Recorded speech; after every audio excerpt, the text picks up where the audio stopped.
شیطان وے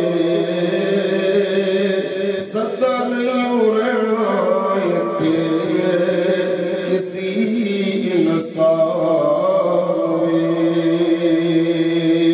بندیا جہان اتے کرینا گمان وے صدا نہیں رہنا اتھے کسی انسان وے بڑے بڑے خانانوں موت نہیں چھوڑیا جڑے اتے دل آیا وہ پھول توڑیا بڑے بڑے ملکانوں موت نہیں چھوڑیا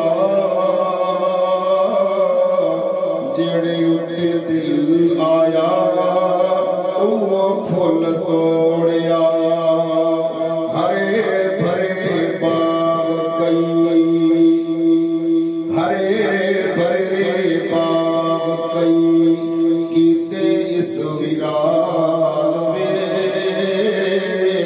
صدا نہیں رہنا تھے کسی انسان میں بندیا جہان اتے کرینا گمان وے صدا نہیں رہنا اتھے کسی انسان میں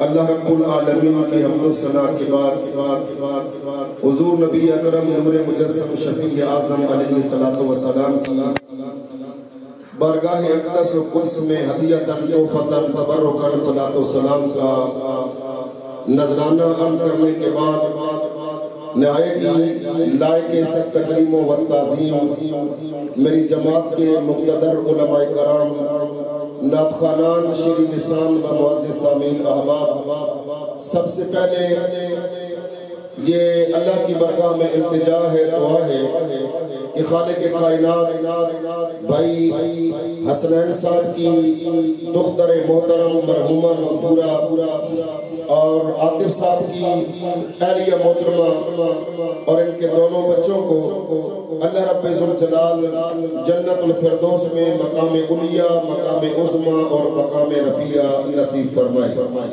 تھوڑی دیر کے لیے آپ احباب کے سامنے چند باتیں عرض کرنے کا شرف حاصل کروں گا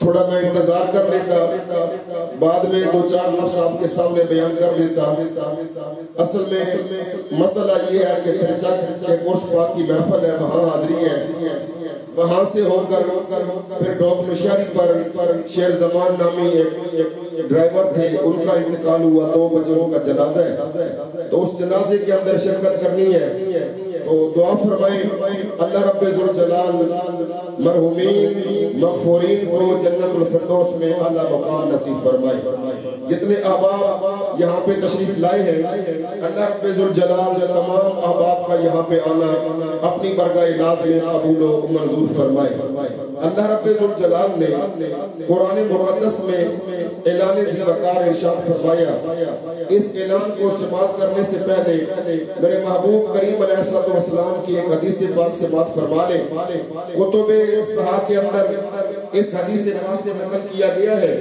کنز العمال کے اندر یہ حدیث پاک موجود ہے الترغیب والترہیب کے اندر یہ حدیث پاک موجود ہے اور بڑی بڑی کتابوں کے اندر اس حدیث پاک کو نقل کیا گیا ہے امام سخاوی علیہ الرحمہ نے قول البدیع کے اندر اس کو نقل فرمایا ہے یہ کتابوں کے نام عرض کر رہا ہوں فرماتے ہیں کہ کملی بر آقا سرکار علیہ السلام نے اعلان فرمایا زینو مجالسکم اے لوگوں اپنی مجلسوں کو زینت دیا کرو زینو زینت بخشو مجالسکم اپنی مجلسوں کو اپنی محفلوں کو اب صحابہ حرام ہے عرض کرتے ہیں یا رسول اللہ علیہ وسلم ہم اپنی محفل سجاتے ہیں ہماری محفل کے اندر زینت کیسے آتی ہے آج ہمارا ذہن ہے ہم یہ سمجھتے ہیں سیاست کا دور ہے، بڑا سیاسی ہماری محفل میں آئے گا تو ہماری محفل کو زینت مل جائے گی، بڑا پیر ہماری محفل میں آ جائے گا ہماری محفل کو زینت مل جائے گی، دنیا دار بڑا وڈیرا آ جائے گا ہماری محفل کو زینت مل جائے گی۔ پر میرے محبوب کا اعلان سنو، میرے نبی فرماتے ہیں زینوا مجالسکم، اپنی محفلوں کو زینت دو۔ پوچھا گیا یا رسول اللہ محفلوں کی زینت کیا ہے؟ فرمایا زینوا مجالسکم بالصلاۃ علیہ، ہماری ذات بابرکات پر درود و سلام پڑھو۔ جب ہماری ذات پہ تم درود و سلام پڑھو گے میرا اللہ تمہاری محفلوں کو زینت عطا فرما دے گا۔ اللہ رب الجلال تمہاری مجلسوں کے اندر اپنا روب پیدا فرما دے گا اور اپنی حیبت پیدا کر دے گا۔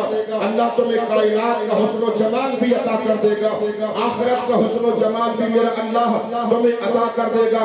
اللہ رب الجلال نے فرمایا لقد کان لکم فی رسول اللہ اسوۃ حسنہ، اللہ فرماتے ہیں لوگو میرے محبوب کی سیرت میں، میرے محبوب کے اسوہ میں، میرے محبوب کی ذات میں تمہارے لیے ایک کامل نمونہ ہے۔ بحیثیت مسلمان آج ہم دیکھیں جس نبی کا ہم نے کلمہ پڑھا ہے، جس محبوب کے ہم امتی ہیں، وہ میرے محبوب کی ذات بوڑھے کے لیے نمونہ ہے، میرے نبی کی ذات جوان کے لیے نمونہ ہے، میرے نبی کی ذات بچے کے لیے نمونہ ہے، گھر کے اندر رہنے والا ماحول ہے۔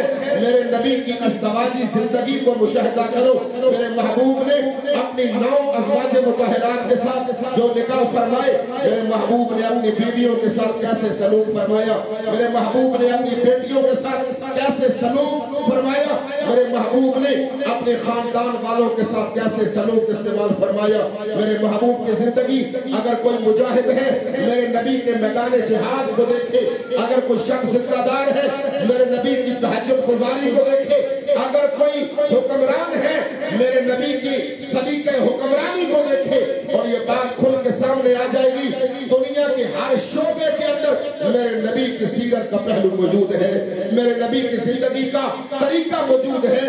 اگر کوئی پاپ ہے میرے محبوب کے پاپ ہونے کو دیکھے، میرے محبوب کو اللہ نے 3 بیٹے عطا فرمائے، میرے محبوب کو اللہ نے 4 صاحبزادیاں عطا فرمائی ہیں، میرے محبوب نے اپنی بچیوں کا نکاح بھی فرمایا، میرے محبوب نے اپنی بچیوں کے ساتھ اپنے گھر کے ماحول میں جو محبت اور شفقت کا پیار دیا ہے وہ کیا ہے؟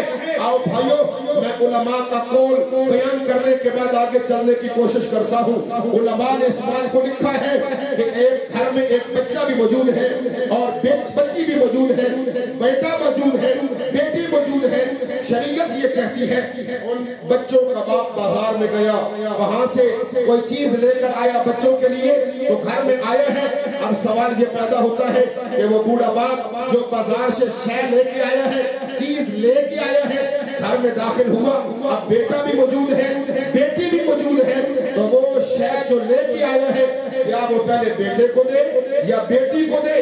شریعت کیا کہتی ہے کہ باہر سے آنے والے جو سودا سلف تو بازار سے لے کے آیا ہے، اگر تیری نگاہوں کے سامنے تیرا بیٹا بھی آ جاتا ہے، تیری بیٹی بھی آ جاتی ہے، تو وہ چیز پہلے بیٹے کے حوالے رکھ کر، پہلے بیٹی کے حوالے کر، تیری محبت کی حقدار سب سے پہلے تیری بیٹی ہے۔ میرے محبوب کملی بر آقا سرکار کی حدیث ہے، میرے نبی فرماتے ہیں وراثت میں حصہ بیٹے کا زیادہ ہے، محبت اور شفقت کے اندر حصہ جو ہے وہ بیٹی کا زیادہ ہے۔ بیٹی کا حق بنتا ہے وہ 4 دن تیرے گھر میں مہمان ہے، کل وہ کسی اور گھر کو سدھارنے والی ہے، کل وہ کسی اور گھر کے اندر جانے والی ہے، وہ تیرے گھر کو الوداع کہنے والی ہے۔ میرے بھائیوں آج ہم نے یہ سوچا، آج ہم نے یہ سمجھا کہ بیٹی کا نکاح کر دیا، ہم نے بڑی بیٹیاں دے دی ہے، ہم نے بسیں دے دیے، ہم نے جہیز دے دیا، ہم نے ساز و سامان دے دیا تو بیٹی کا حق ادا ہو گیا۔ میرے نبی فرماتے ہیں نانا جیسے تیری وراثت میں، تیری جائیداد میں، تیرے بینک بیلنس میں جیسے تیرے بیٹے کا حصہ ہے ایسے تیری بیٹی کا حصہ ہے۔ میرے نبی فرماتے ہیں جو بندہ اپنی بہن کا حق ادا نہیں کرتا ہے، وراثت میں اپنی بہن کو حصہ نہیں دیتا ہے، وراثت میں اپنی بیٹی کو حصہ نہیں دیتا ہے، میرے نبی فرماتے ہیں لاکھ حج کر لے اسے کوئی حج کا ثواب نہیں ہے، لاکھ عمرے کر لے اسے کوئی عمرے کا ثواب نہیں ہے۔ فرمایا سب سے پہلے شریعت یہ کہتی ہے اپنی بہن کا حق ادا کر، اپنی ماں کا حق ادا وہ 4 دن تیرے گھر میں گزار کرنے والی ہے. آج ہمارے نوجوان کو کسی گھر میں رہنا پڑ جائے, وہاں اپنا ڈسپلن کیسے ڈیسائیڈ کرے گا, وہاں پہ کیسے زندگی گزارے گا. نیا ماحول ہے, نیا گھر ہے, نیا کچن ہے, نیا چولہا ہے, نئے بندے ہیں, نیا ستھرا ماحول ہے, وہاں پہ کیسے گزارا کرتا ہے.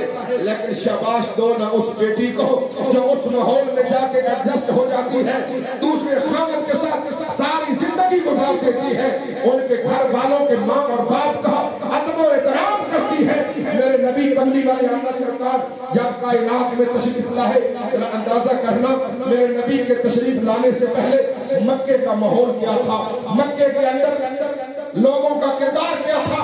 میرے نبی کی آمد سے پہلے مکے کے لوگ اپنی بیٹیوں کو زندہ کڑا کھود کے زندہ کڑے کے اندر دفن کر دیتے ہیں, اپنی بیٹیوں کو قبر کے حوالے زندہ کر دیتے ہیں. میرے نبی نے یہ ماجرا دیکھا کہ فرمایا لوگوں یہ بیٹیاں تمہاری ان کڑوں کے اندر ڈالنے کے لیے نہیں آئی ہیں. پوچھا مکے والوں تو ایسا کیوں کرتے ہو؟ مکے والے کہتے ہیں بات یہ ہے جب یہ ہماری بچی جوان ہوگی نا تو ہم اس کا نکاح کریں گے, اس کا رشتہ دیں گے, اس کی شادی کریں گے, ہمارے سر کے بال کسی اور کے پاؤں کے نیچے آ جائیں گے, ہماری عزت کسی اور کے ہاتھ میں آ جائے گی. ہم بڑے لوگ ہیں, ہم بڑے سردار ہیں, ہم یہ گوارا نہیں کرتے ہماری عزت کسی اور کے پاؤں کے نیچے آئے, ہمارے بال سر کے کسی اور کے پاؤں کے نیچے آئے. میرے نبی مسکرائے, رحمت للعالمین آقا نبی کھڑے ہو گئے. میرے نبی کی آنکھوں میں آنسو آئے, رو کے فرمایا میرے صحابہ سنو, یہ بیٹی جس کا تم رشتہ دیتے ہو اور جس کو زندہ تم قبر کے حوالے کرتے ہو, فرمایا یہ قبر کے لیے نہیں ہے. میرے نبی نے جناب زہرا کو سامنے مخاطب کرتے ہوئے فرمایا جناب سیدہ طیبہ راکعہ ساجدہ زاہدہ عابدہ زکیہ مزکیہ محدثہ مفسرہ عالمہ معلمہ. اللہ اکبر یا رسول اللہ تحقیق بنت رسول اللہ زوجت علی و ام حسنین جناب سیدہ پاک بی بی زہرا بطول الملقب الزہرا البطول جناب پاک بی بی سامنے آئی. میرے نبی نے فرمایا لوگوں مکے والوں تم اپنی بیٹیوں کو قبر کے حوالے کرتے ہو, میں اللہ کا نبی کھڑے ہو کے اعلان کر رہا ہوں الفاطمہ تو بدعۃ منی. فرمایا بات فاطمہ میری بیٹی ہے, خالی بیٹی نہیں ہے, فاطمہ مجھ محمد کے جگر کا ٹکڑا ہے. اور میرے بھائیوں یہ بیٹیاں تو ہمارے جگر کا ٹکڑا ہے.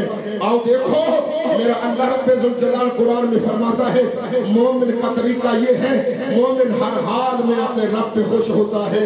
رب مشکل دیتا ہے, مومن پھر بھی خوش ہے. رب صبر دیتا ہے, مومن پھر بھی خوش ہے. ہر حال میں مومن اللہ رب ذوالجلال کی عطا پہ راضی برضا ہے. مومن پہ مشکل وقت آیا پھر بھی وہ اللہ کی یاد میں ہے. مومن پہ مشکل وقت آیا پھر بھی وہ کس کی یاد میں ہے؟ اللہ کا نام آتا ہے, ذرا بول دیجئے, ذرا سارے بولیے اللہ کا نام.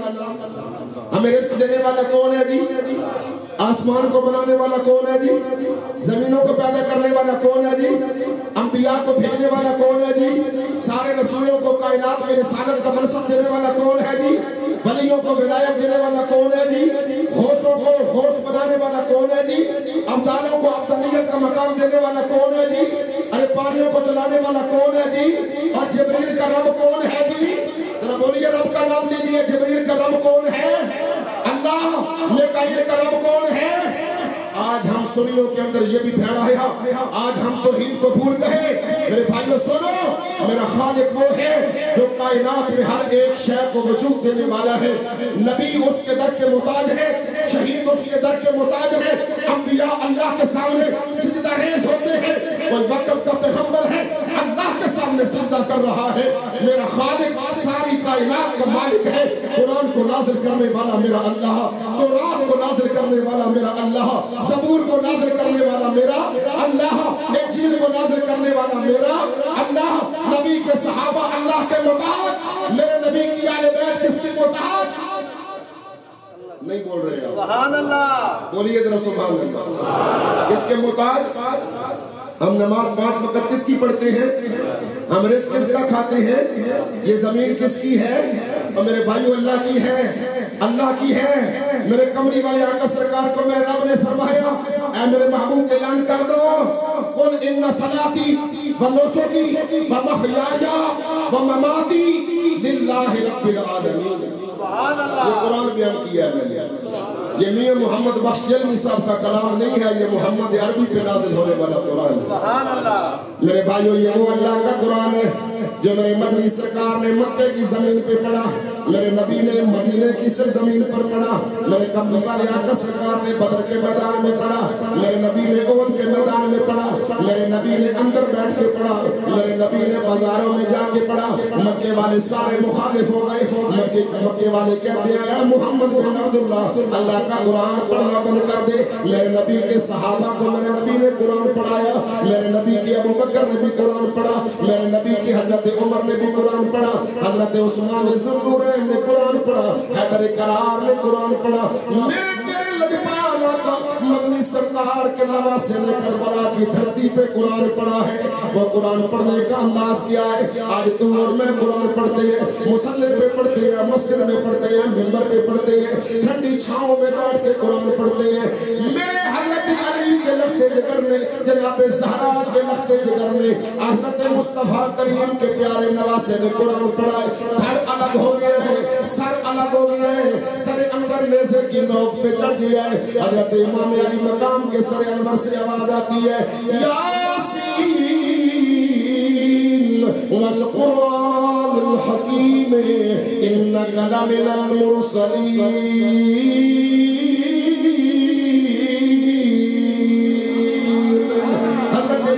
مقام نے قرآن سنا کے بتا دیا ہے لوگ قرآن پڑھنا ہے تو اس طرح قرآن پڑھو۔ میرے ابو بکر کو لوگ کہتے ہیں آگ کے گلے دیتے ہیں اے محمد بن عبداللہ ابو بکر کو پابند کرو۔ ابو بکر مکے کی گلیوں میں قرآن نہ پڑھے، ابو بکر اپنی چار دیواری میں قرآن پڑھے۔ ابو بکر کو کہو بلند آواز سے قرآن نہ پڑھے، ذرا دھیمے لہجے سے قرآن پڑھے، کیونکہ جب ابو بکر اللہ کا قرآن پڑھتا ہے ہمارے مکے والے مرد عورتیں قرآن سن کے محمد رسول اللہ کا کلمہ پڑھنے پہ مجبور ہو جاتے ہیں۔ آج میرے بھائی میری ملت کے نوجوان کو کیا ہو گیا؟ آج میرے نوجوان کو کیا ہو گیا؟ آج میری ملت کا نوجوان رات بھی فیس بک پہ بیٹھا ہے، دن کو بھی یوٹیوب پہ بیٹھا ہے، آج اس کا موبائل 24 گھنٹے آن ہے۔ آج بیچارے والدین پریشان ہیں، بیٹا کہتا ہے مجھے 80 ہزار کا لاکھ کا ٹچ موبائل چاہیے۔ ماں باپ بیچارے غربت سے تنگ ہیں، ماں باپ بیچارے مجبور ہیں، ماں مجبور ہے، بیٹی ساری رات نٹ پہ کیا کرتی ہے، باپ مجبور ہے، بیٹا میرا ساری رات فیس بک پہ کیا کرتا ہے۔ نانا میرے بھائی اگر تیری شام نٹ پہ نہ گزرے، تیرے دل نٹ پہ نہ گزرے، تیری رات گزرے اللہ کے قرآن کی تلاوت میں گزرے، تیرا دل گزرے محمد عربی کی ذات پہ صلاۃ و سلام میں گزرے۔ میرے بھائی کتنے ایسے واقعات ہو گئے، باپ بیچارہ مجبور ہے، بیٹا مطالبہ کرتا ہے، باپ کے پاس پیسے نہیں ہوتے ہیں، بیٹا خودکشی کر لیتا ہے، موبائل پہ گھروں میں جھگڑا ہے، بیٹیاں موبائل کی ڈیمانڈ کرتی ہیں۔ ارے وقت کے سلاسیوں کو دیکھو، بڑے بڑے عہدے رکھنے والے قرآن بھول گئے۔ مومن کا طریقہ تو یہ ہے، یہ رات کی تنہائیوں میں اپنے کمرے میں بیٹھ کر جب اپنی بیوی کے پاس بیٹھتا ہے، اپنے گھر والوں کو سامنے بٹھا کے کاش میرے اللہ کا قرآن تلاوت کرتے نظر آتا، کاش کبھی اللہ کا قرآن تلاوت کرتے نظر آتا۔ میرے کملی والی آقا سرکار محمد رسول اللہ علیہ السلام پہ نازل ہونے والا قرآن کتنی عظمتوں کا حامل ہے، کتنی عرفتوں کا مالک ہے، کتنی بلندیوں کا سرچشمہ ہے۔ یہ اللہ کا قرآن وہ ہے جس اللہ رب ذوالجلال نے قرآن میں اعلان فرمایا۔ نہیں میں نے قرآن پڑھا، میں نے قرآن پڑھنا لہجے کے ساتھ بلند آواز کے ساتھ سبحان اللہ، اللہ کا قرآن پڑھا جائے گا، ایصال ثواب مرحومین کے لیے ہوگا۔ سنیے میرے اللہ کا قرآن، اللہ رب ذوالجلال نے فرمایا وَلَا رَطْبٍ وَلَا يَابِسٍ إِلَّا فِي كِتَابٍ مُبِينٍ۔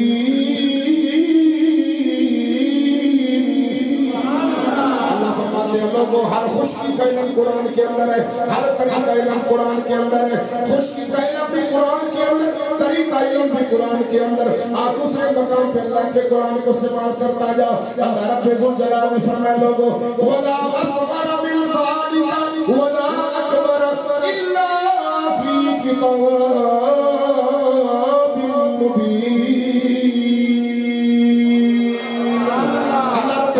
نے فرمایا لوگوں ہر چھوٹی شے کا علم قرآن کے اندر ہے، ہر بڑی شے کا علم قرآن کے اندر ہے. بھائیو اللہ کے قرآن پہ ایمان رکھو، اللہ کے قرآن پہ عقیدہ پختہ رکھو. جب میرے مالک کا ارشاد ہے، میرے خالق کا اعلان ہے، ہر چھوٹی شے کا علم قرآن کے اندر ہے، ہر بڑی شے کا علم قرآن کے اندر ہے، ہر خشکی کا علم قرآن کے اندر ہے، ہر طریقہ علم قرآن کے اندر ہے. کائنات کا سارا علم میرے اللہ نے قرآن کے اندر رکھا ہے. میرے بھائی کسی اور کے پیچھے نہ چل، میرے رب کے قرآن کے پیچھے چل. میرے مدنی سرکار سے نازل ہونے والے قرآن کے پیچھے چل.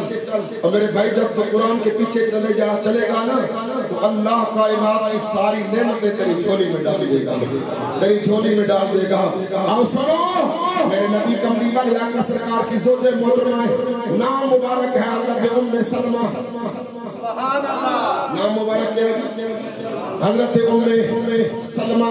حضرت ام سلمہ کا نکاح میرے نبی پاک سے نہیں ہوا، میرے کملی والے آقا سرکار کی بارگاہ میں حضرت ابو سلمہ، حضرت ام سلمہ کے خاوند حضرت ابو سلمہ میرے نبی کی بارگاہ میں آ کے بیٹھتے ہیں. میرے کملی والے آقا سرکار نے مسئلہ بیان فرمایا اے میرے صحابہ اپنے گھروں میں جا کے اپنی عورتوں کو بتا دو مشکل سے مشکل وقت آ جائے، اوکھا سے اوکھا وقت آ جائے، بڑا مشکل ترین وقت آ جائے، اللہ رب ذوالجلال کی یاد میں رہنا ہے. اے میرے صحابہ تمہاری زبانوں پہ آئے قالوا انا للہ و انا الیہ راجعون.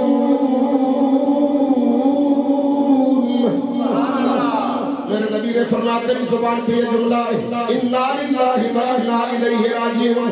مومن کا جینا بھی اللہ کے لیے، مومن کا مرنا بھی اللہ کے لیے، مومن کی تازہ زندگی بھی اللہ کے لیے، مومن کی مردہ زندگی بھی کس کے لیے؟ اللہ کے لیے. میرے نبی نے صحابہ کو مشورہ دیا، مسئلہ بیان فرمایا ہر مشکل وقت میں انا للہ و انا الیہ راجعون پڑھنا ہے. حضرت ابو سلمہ گھر آئے، حضرت ام سلمہ کو آ کے مسئلہ بیان کیا، فرمایا آج ہمارے نبی نے یہ مسئلہ بیان فرمایا. حضرت ام سلمہ کہتی ہے میں نے اس مسئلے کو اپنے پلے باندھا، اپنے پلوں کے اندر باندھ لیا. میں اٹھتے بیٹھتے اس آیت کو تلاوت کرتی انا للہ و انا الیہ راجعون. حضرت ام سلمہ فرماتی ہے رات دن میں اس قرآن کی آیت کو تلاوت کرتی رہتی، جو بھی مشکل وقت تھا میں قرآن کی اس آیت کو تلاوت کرتی رہتی. حضرت ام سلمہ کہتی ہے ایک ایسا بھی وقت آیا حضرت ابو سلمہ کا انتقال ہو گیا. ابو سلمہ حضرت ام سلمہ کے شوہر کا انتقال ہو گیا. اللہ کے پیارے نبی کا فرمان یاد آیا، اللہ کے نبی کی حدیث یاد آئی، پہلے بھی پڑھتی ہے انا للہ. اب جب خامن کا انتقال ہوا پڑھا انا للہ و انا الیہ راجعون. اور افسات ہے رنگ بھی گورا نہیں ہے، بڑھاپے کی عمر ہے، بچے بچیاں جوان ہیں، گھر میں بچیاں بھی ہیں بچے بھی ہیں. خامن کا سایہ سر سے اٹھ گیا. حضرت ام سلمہ کہتی ہیں میں سوچ میں پڑ گئی میرے نبی کا اعلان ہے جو مشکل وقت میں انا للہ پڑھتا ہے میرا اللہ کائنات کے سارے دروازے رحمت کے اس بندے کے لیے کھول دیتا ہے. مشکل وقت میں کیا پڑھنا ہے جی؟